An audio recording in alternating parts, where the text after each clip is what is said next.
They laughed when Rachel Bennett pulled a homemade seeder from her barn, assembled from parts most farmers would have discarded. An old cultivator frame, mismatched seed boxes, worn chains, and salvaged wheels made the machine look like scrap. One neighbor warned that trusting it would waste her seed and destroy the only planting window she had left. With heavy rain approaching and no affordable planter available, Rachel filled the boxes, lowered the frame, and began driving. By afternoon, the laughter had stopped, and farmers lined her fence, digging into the soil to inspect each planted row. In one day, her rusty little seeder had done something their expensive machines could not manage on the wet ground. Before we continue, tell us in the comments, would you have trusted Rachel's homemade machine with your entire crop? 3 days before Rachel Bennett rolled that strange machine into the field, she had been standing beside a broken seeder with a repair estimate she could not afford. Spring had already been difficult. Weeks of rain had left much of her 46 acres too wet to plant, and when the soil finally began drying, the weather forecast gave her only a narrow window before another storm moved through. Rachel needed to plant immediately, but the gearbox on her father's old grain drill had failed during its first test run. The equipment dealer inspected it and delivered worse news. The parts alone will run close to $4,000. Rachel stared at him. How soon can you get them? Maybe 10 days. She looked toward the dark clouds beyond the machine shed, knowing 10 days might as well have been 10 weeks. Waiting meant planting late, buying a newer seeder was impossible, and every local contractor she called was already booked with farmers trying to beat the same weather. That evening, Rachel sat at the kitchen table with seed invoices, repair estimates, and a weather forecast spread in front of her. Her father, Frank, watched quietly from across the room. Years earlier, he would have repaired the grain drill himself, but arthritis now made holding a wrench for long periods painful. You could wait until after the rain, he finally suggested. Rachel shook her head. If we get what they're predicting, this ground could stay wet for another week. Neither of them needed to say what that meant. A late crop would reduce the yield, and another weak harvest could leave the farm barely able to cover its expenses. Rachel walked outside and stopped behind the barn, where a row of machinery her father had collected over 40 years sat beneath weeds and faded tarps. There was a rusted cultivator, 2 damaged seed boxes, several old gauge wheels, lengths of chain, and dozens of sprockets hanging from nails inside the shed. To anyone else, it was scrap, but Rachel stood there for several minutes, looking from one piece to another, then grabbed a flashlight and measuring tape. Frank appeared in the barn doorway. "What are you looking for?" Rachel crouched beside the old cultivator frame. "Something light enough for this wet ground." Frank studied the pile, then looked at his daughter as he slowly understood. "Rachel, you're not thinking about building a seeder." She measured the frame again. "No, I'm thinking about building the seeder we actually need." Before sunrise the following morning, the scrap pile behind the barn had begun disappearing. By 7 o'clock, Rachel had dragged almost everything she thought she could use into the center of the barn. The old cultivator frame became the foundation because it was narrow, light, and still strong enough to cross uneven ground without twisting. From the broken grain drill, she removed 3 surviving seed boxes and the metering shaft beneath them, then found 2 gauge wheels from an abandoned fertilizer spreader, several lengths of roller chain, and a bucket of sprockets her father had saved over the years. Frank sat near the workbench, watching her arrange the mismatched pieces across the concrete floor. "You can make it roll," he said. Rachel looked over. "That's the easy part." Frank nodded toward the seed boxes. "How are you going to make it plant?" That was the real problem. A seeder did not merely carry seed across a field. It had to release the correct amount at the right speed, guide the seed into the soil, and keep planting depth reasonably consistent. Too much seed would waste money and overcrowd the rows, too little would leave gaps, and seed placed too deep might never emerge. Rachel spent the morning measuring the circumference of the gauge wheels and comparing sprocket sizes, writing calculations on a piece of cardboard because she could not find her notebook. By noon, she had connected the first drive chain, and when the gauge wheel turned, the chain rotated the metering shaft. Rachel smiled, but Frank pointed toward the boxes. "Test it." She raised one side of the frame onto wooden blocks, poured a small amount of seed into each box, placed 3 buckets beneath the outlets, and turned the wheel by hand. Seed began falling, and for several seconds everything looked promising. Then the middle box released nearly twice as much as the others. The left tube clogged completely. The chain jumped from its sprocket, and seed scattered across the barn floor. Frank looked down at the mess while Rachel sighed. Well, it plants. Frank laughed. If you're trying to feed every bird in the county. By late afternoon, Rachel had changed the sprocket twice and rebuilt the chain tensioner using an old spring. That was when a pickup slowed outside the barn. Her neighbor, Dale Mercer, leaned through the open window and stared at the strange frame surrounded by mismatched parts. What's that supposed to be? Rachel wiped grease from her hands. A cedar. Dale laughed. That? Rachel, scrap belongs behind the barn, not in the field. She did not answer. She simply watched him drive away, then picked up the measuring cup again because Dale had noticed the rust while Rachel was watching the seed. She worked until the light outside began to fade. Dale's laughter did not bother her nearly as much as the seed scattered across the floor, because he was right about one thing. The machine was not ready. By morning, Rachel had changed the drive sprocket again, shortened the chain, and replaced the clogged tube, then hitched the homemade seeder behind her smallest tractor and drove toward a narrow strip of bare ground beside the barn. Frank followed in his pickup while Rachel poured only enough seed into the boxes for a short test. "If this doesn't work," Frank said, "we still have time to pretend we never built it." Rachel smiled. Not much time. She lowered the frame and drove forward. For the first 100 feet, everything seemed fine. Then the right gauge wheel dropped into a soft patch. One side of the rigid frame sank with it. The openers on that side cut too deep, and the opposite side barely covered the seed. Seconds later, the sudden resistance made the drive chain jump again. Rachel stopped, climbed down, and uncovered the first seed, nearly 2 inches deep, while another farther back was barely covered. Frank checked several more. The depths all over the place. Rachel nodded, and this time they had an audience. Two pickups had stopped along the county road, where Dale stood with another neighboring farmer. "Better order more seed," Dale called. "You'll need twice as much if you keep feeding it to the ground like that." Rachel ignored him and walked the entire test strip, kneeling every 20 steps to uncover another seed.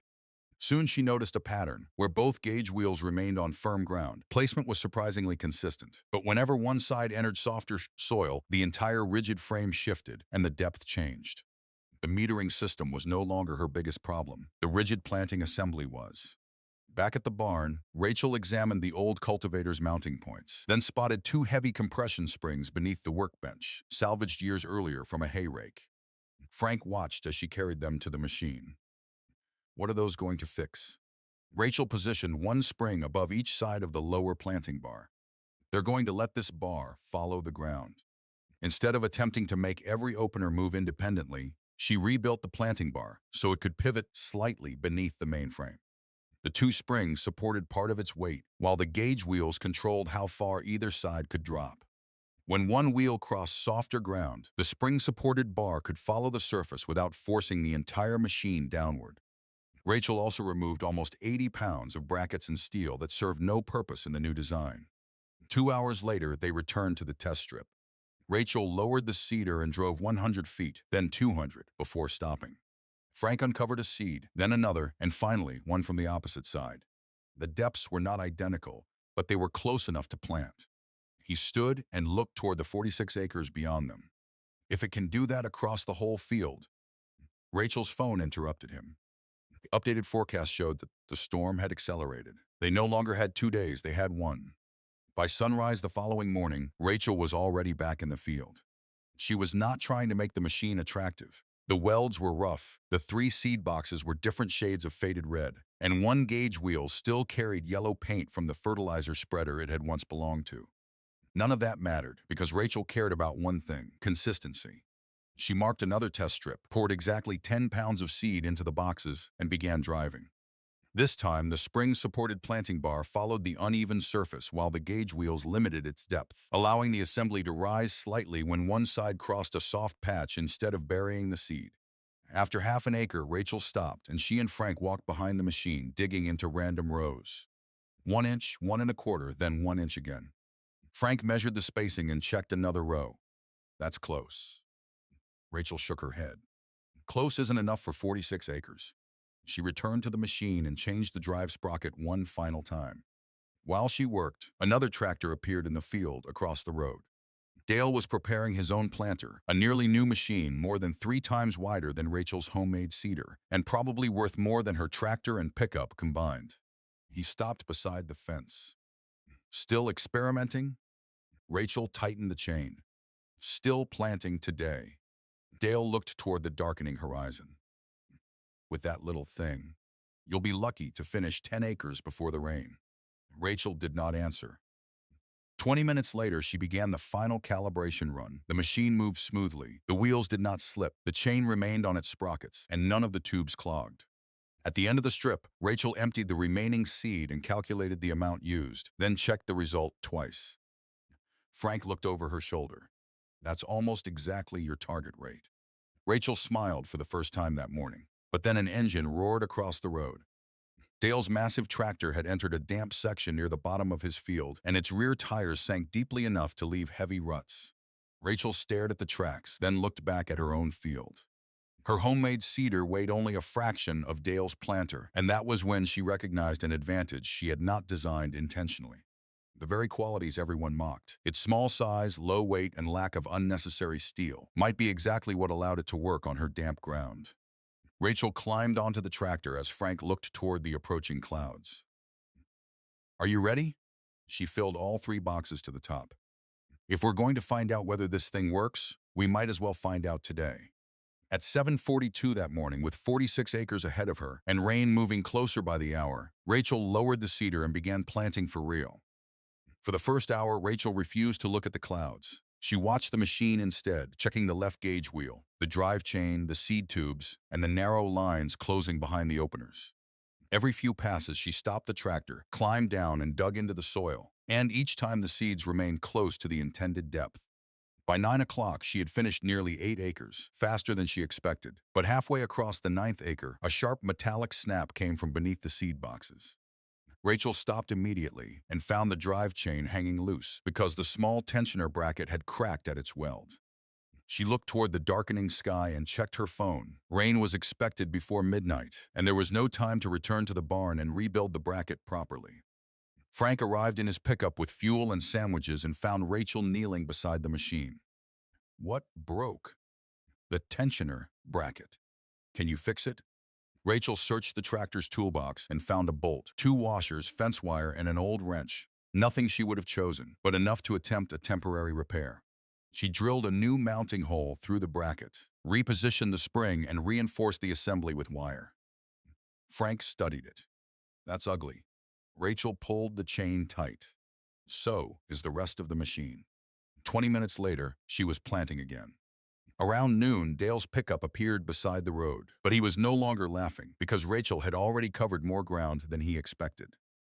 He leaned against the fence and watched her complete another pass, then called out as she reached the headland. How many acres? 17. Dale glanced at his watch, then at the homemade seeder. With that? Rachel nodded. Dale walked several yards into the field and, without asking, knelt beside one of the freshly closed rows. He uncovered one seed, then another, then a third, and found the depth nearly identical. Dale stood without saying anything. Rachel turned the tractor around. Did you find something funny? Dale brushed the dirt from his hands. No. For the first time since she had started building the machine, he did not have a joke. By mid-afternoon, 28 acres were behind her, but the western horizon had turned almost black, and the wind was moving through the trees. Frank looked at the sky, then at the ground, still waiting. You've proved it works. You don't have to finish today. Rachel studied the unplanted acres. Proving the machine worked had never been the goal. Getting the crop into the ground was, so she refilled the boxes and climbed back onto the tractor. The real test was not whether the scrap-built seeder could plant a few impressive rows. It was whether it could finish the job before the rain reached the field. By 3 o'clock, Rachel had planted 31 acres. The number surprised even her, but the machine covered 12 feet with every pass. The field was long and mostly rectangular, and there were few obstacles or wasted turns. Once she found a rhythm, Rachel could maintain close to 5 miles an hour across the firmer ground. She did not stop for lunch or return to the barn for seed, because Frank met her at the headland with pre-positioned bags for every refill. 15 acres remained when Rachel noticed another problem. The drive wheel was turning and the chain was moving, but one section had stopped releasing seed. She shut down the tractor and opened the box, discovering that damp seed had bridged above the metering opening. Rachel broke the clump apart, checked the other outlets, and started again, but 10 minutes later, another tube began feeding unevenly. The rising humidity was making dust and seed treatment cling inside the old boxes, a clear sign that the storm was getting closer. Rachel cleaned the outlets, covered exposed seams with duct tape, and changed the angle of the flexible tubes so gravity provided a straighter path to the openers. The repairs were crude, but they worked. By 4:30, only 9 acres remained, and Dale returned with 2 neighboring farmers. No one laughed as they watched Rachel reach the headland, refill the boxes, turn the tractor, and disappear down another pass. One farmer stepped into a completed section and asked if he could inspect it. Rachel shut down the tractor. "Go ahead." He uncovered seed in 3 places, then checked another row. Dale watched him. "Well?"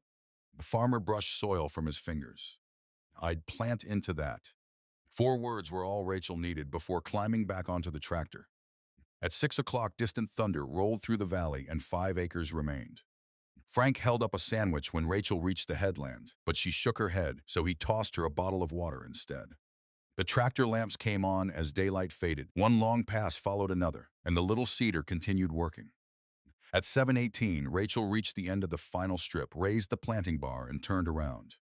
All 46 acres stretched behind her, not because the homemade seeder was faster than every expensive planter around it, because it was not, but because it was light enough for the damp field, simple enough to repair without leaving the ground, and operated for nearly 12 hours with few long stops.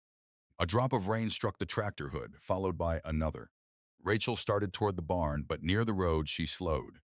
7 pickups were parked along the fence, and the same neighbors who had laughed at the rusty frame and mismatched parts were now standing silently in the rain. They were no longer looking at Rachel. They were looking at 46 planted acres. Then one by one they stepped across the fence to see exactly what her pile of scrap had accomplished in a single day. Dale was the first to enter the field.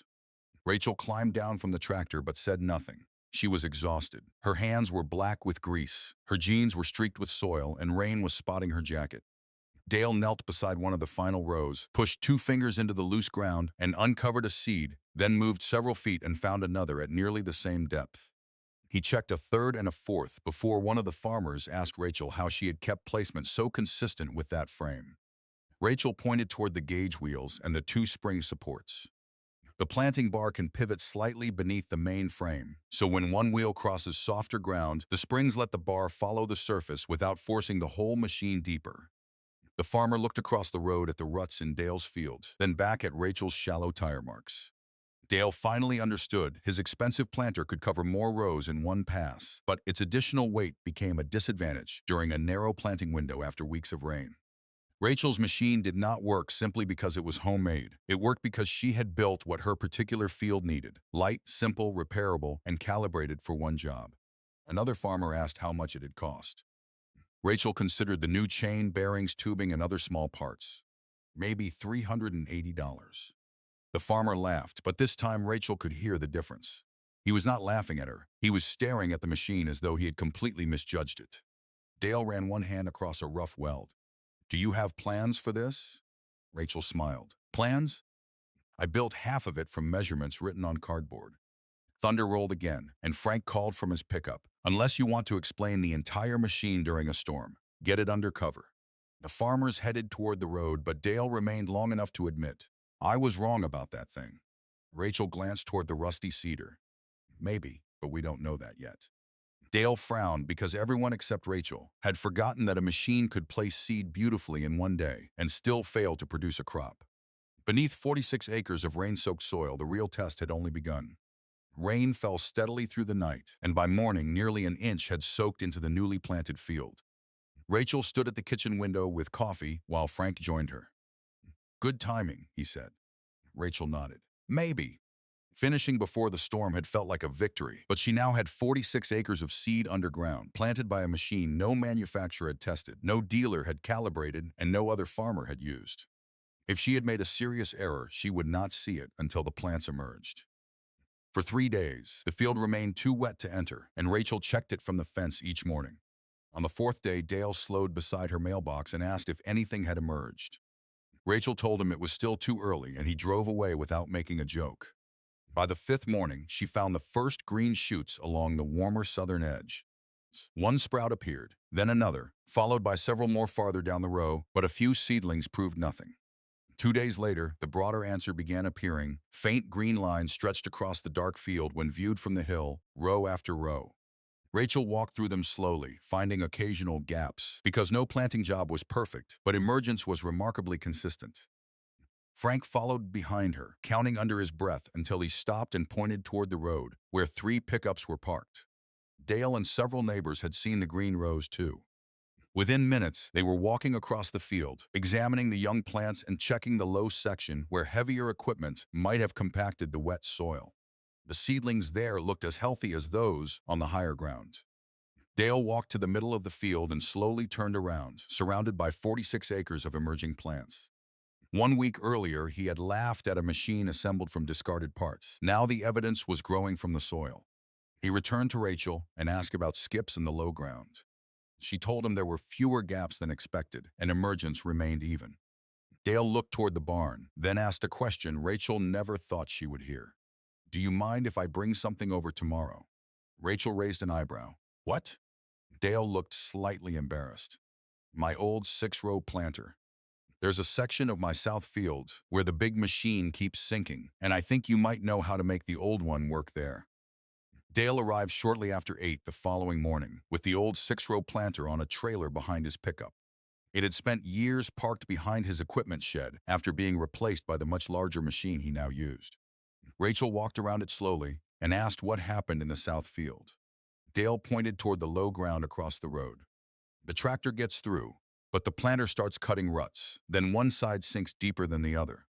Rachel crouched beside the gauge wheels, but she did not reach for a wrench. First she measured. The planter was heavy, but its total weight was not the only problem. Much of it was concentrated over narrow tires. Several steel brackets from an obsolete fertilizer attachment remained mounted high on the frame, and Dale had added ballast years earlier to help the openers penetrate hard summer soil. In wet spring ground, that extra weight worked against him. "We can't simply remove all the weight," Rachel explained. Dale frowned. "Isn't that what worked with yours?" Rachel tapped one of his opener assemblies. "Mine was built for my field. Yours still needs enough down pressure to maintain planting depth." Rachel removed the unused brackets and part of the unnecessary ballast, then redistributed the remaining weight closer to the center of the frame. From behind the barn, she brought 2 wider gauge wheels salvaged from an old manure spreader. They were not a perfect fit, so she fabricated temporary mounting plates and adjusted them until both sides supported the frame evenly. By early afternoon, they were ready to test.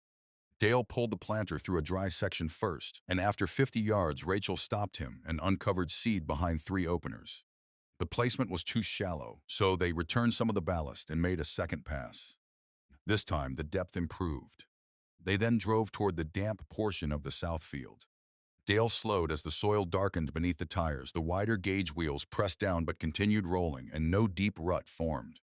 At the end of the pass, Rachel checked the seed trench again and found the depth remained within an acceptable range. Dale stared back across the low ground. So the answer wasn't just removing weight. Rachel shook her head. It was putting the right amount of weight in the right places. Dale laughed quietly. "I spent $70,000 replacing this thing." Rachel leaned against the tractor. "New equipment isn't the problem. It just isn't always the answer." Within 2 weeks, 3 more neighbors visited Rachel's barn. One brought an old fertilizer spreader, another brought a cultivator that pulled sideways, and the third brought nothing because he only wanted to inspect the scrap-built seeder. As Rachel opened the barn doors, she realized her neighbors had not suddenly decided that old machinery was always superior. They had begun asking a better question before replacing anything. Why isn't it working? By the end of the month, Rachel's barn had become an unofficial meeting place, not because anyone wanted to purchase her seeder, but because they wanted to understand how she had approached the problem. One Saturday morning, Dale arrived with 2 farmers Rachel barely knew. One was Tom Harris, who operated a small farm 6 miles north, and his fertilizer spreader sat on a trailer behind the truck. "The left side keeps applying more heavily than the right," Tom explained. "The dealer says I need to replace the whole assembly." Rachel asked how much the repair would cost. $2,800. She crouched beneath the machine, and within 5 minutes, noticed that one drive wheel was slightly smaller than the other. The difference was difficult to see while driving, but large enough to change the rotational speed of one side of the spreader. Rachel pointed toward the mismatched tires. Before replacing anything, put matching tires on it. Tom stared at her. That's it? Rachel smiled. I didn't say that's everything. I said start there. The following afternoon, Tom called to report that the spread pattern was nearly even again, and after replacing one worn bearing, the problem disappeared completely. The total repair cost was less than $200. Another farmer arrived with a cultivator that constantly pulled sideways, and Rachel found a bent mounting bracket. Someone else brought a feed cart whose chains slipped whenever it was fully loaded. Frank watched the stream of machinery from his chair beside the workbench until he asked Rachel if she understood what the farmers were doing. Trying to avoid repair bills, she guessed. Frank shook his head. They're learning to look before they replace. Rachel glanced around the barn. Old sprockets hung from nails. Used bearings filled labeled coffee cans, and lengths of steel tubing rested against the wall. For years, people had treated those things as evidence that the Bennetts never discarded anything. But now the neighbors were beginning to see them differently. Not everything old was useful, and not every broken machine deserved saving. But sometimes the least expensive solution was not purchasing something new. It was understanding why the old machine had failed. Outside, Rachel's crop continued growing, and the rows planted by her homemade seeder were soon tall enough to be seen clearly from the county road. One evening, she found Dale standing beside the seeder again, running his hand across one of the faded boxes. "Are you ever going to paint this thing?" he asked. Rachel laughed. "Why?" "To make it look professional." She studied the mismatched wheels, rough welds, and 3 shades of faded red before shaking her head. "No." Dale smiled. "Good." He started toward his truck, then stopped. "By the way, I'm planting my north field next week." Rachel raised an eyebrow. "With the $70,000 planter?" Dale glanced back at the scrap-built seeder. "That depends on how wet the ground is." For Rachel, that answer meant more than an apology. 6 weeks after planting day, the 46 acres had changed completely. The dark rows where neighbors once dug through the soil looking for mistakes were now covered with healthy green plants. And from the county road, no one could tell they had been planted by a machine assembled from discarded parts. But Rachel could. Every time she crossed the field, she remembered where the tensioner bracket had cracked, where the damp seed clogged a tube, and where she had stopped to adjust the planting depth. The machine had never been perfect. It had simply been good enough to solve the problem when she needed it most. One afternoon, Frank found her replacing a worn bearing on the seeder. "Are you planning to use it again?" "For a cover crop this fall." Frank smiled. "So it isn't an emergency machine anymore." Rachel paused. "No, I suppose it's just a machine now." By then, something else was changing around the farm. Neighbors had begun leaving usable parts at Rachel's barn instead of hauling everything directly to the scrapyard: old wheels, chains, sprockets, seed tubes, and small motors. Rachel did not keep everything. Badly worn or unsafe components still went to recycling. Because she was not trying to preserve junk, she was trying to preserve possibilities. A few days later, Tom Harris arrived carrying a cardboard box filled with new bearings, chain links, and several adjustable sprockets. "What's this?" Rachel asked. "Payment." "For what?" "For saving me $2,600. Rachel tried to refuse, but Tom pushed the box toward her. "Take it. Someone else will need those parts." Rachel finally accepted. Summer heat settled over the farm before slowly giving way to cooler mornings. The crop continued filling out, and as harvest approached, the story of Rachel's homemade machine traveled farther than she expected. She never called herself an inventor because she had not created revolutionary technology. She had simply used principles farmers had understood for generations: seed rate, planting depth, weight distribution, soil condition, and built a machine around the field she actually had. One evening in late summer, Rachel and Frank stood outside the barn watching the sun disappear behind the crop.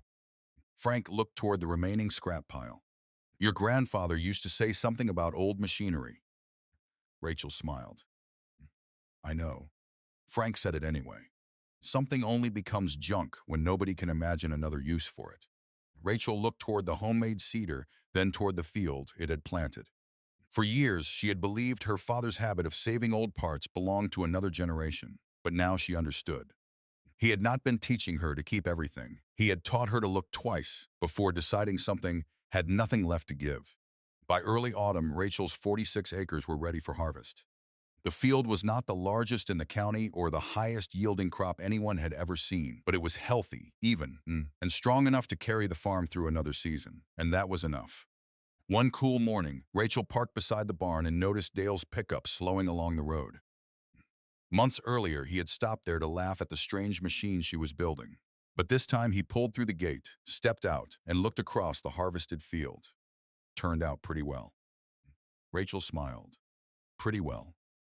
Dale's attention shifted toward the barn where the homemade cedar rested after planting the fall cover crop. Its frame remained rusty, the boxes still did not match, and the rough welds were clearly visible. Dale walked over and placed one hand on the frame. "You really never painted it. I told you I wouldn't." He laughed, then returned to his pickup and brought back an old steel sprocket. Rachel turned it over in her hands. "It's still good." Dale nodded. "That's why I brought it." He looked toward the growing collection of usable components inside the barn. "I figured you'd see something in it that I didn't." Rachel placed the sprocket on her workbench. Months earlier, Dale had looked at the same kind of part and seen junk. Now he had saved one because it might solve a future problem, and that change meant more to Rachel than proving him wrong ever could. Frank appeared in the barn doorway. "Funny thing about that machine," he said. Everyone looked toward him. People laughed because they knew what every piece used to be. He nodded toward Rachel. She was the only one looking at what they could become. Rachel turned toward the harvested field. One season earlier, she had been trapped between a broken cedar, an approaching storm, and a repair estimate she could not afford. She had not solved the problem with expensive technology, or by pretending the scrap-built machine was better than every modern planter. She solved it by measuring carefully, testing repeatedly, correcting every failure, and paying attention to the conditions in front of her. Sometimes the smartest tool on a farm is not the newest machine, it is the willingness to examine an old problem differently. If you had only one day to save your planting season, would you have trusted Rachel's homemade cedar? Share your answer in the comments. If you enjoyed this story, please like the video, subscribe to Silent Farm Tales, and turn on notifications for more stories in which patience, creativity, and farm ingenuity transform overlooked things into unexpected solutions.